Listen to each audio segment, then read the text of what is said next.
আবুল বলতেছে কোরআনে এত নাচ কেন? সূরা নাসের মধ্যে এত নাচ কেন? আরে নাচতে কইছে, এই জন্যই তো এত নাচ। ভাই নাচতে বলছে, নাচতে বলছে।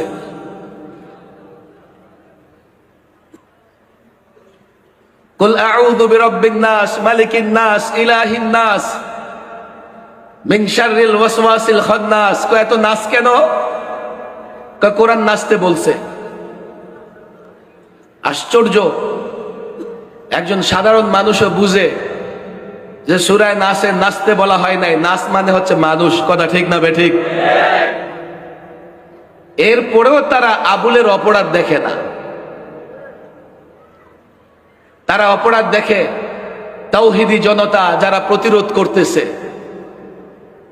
এদেশের সংক্ষুব্ধ বিক্ষুব্ধ তাওহীদি জনতা যদি কোনো অপরাধীর বিরুদ্ধে দাঁড়িয়ে যায়, প্রতিরোধ করে, প্রতিহত করে, এই দায়িত্ব তাদের।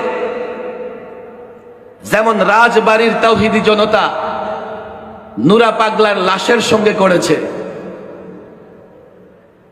কবর থেকে নুরা পাগলার লাশ তোলে, রাজপথে আগুন দিয়ে পোড়ায়া, ফায়ার সার্ভিস দিয়া ব্রাশ করে দিয়েছে, তার ছাইয়ের চিহ্নটুকু নাই।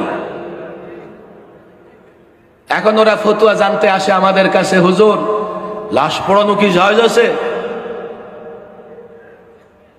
আমি বললাম তোমরা 2-4 দিন আগে কোথায় ছিলা? যখন নুরা পাগলার ভক্তরা তার কবরের উপরে বাইতুল্লাহ কাবা বানায়া তাওয়াফ করছে, তখন তোমরা কই ছিলা? ফতোয়া জিজ্ঞেস করলা না? এলাকার সাধারণ যুবকেরা প্রথমে আলেমদের কাছে গিয়েছে, আলেমদের বলেছে হুজুর বরদাস্ত হয় না এইভাবে বাইতুল্লাহ বানায়া কাবা বানায়া একজন গাঞ্জাখোর, ইয়াবাখোর, নাস্তিকের কবরের উপরে কাবা বানায়া এলাকার যুবকেরা তাওয়াফ করবে, ভণ্ডরা তাওয়াফ করবে, বরদাস্ত হয় না।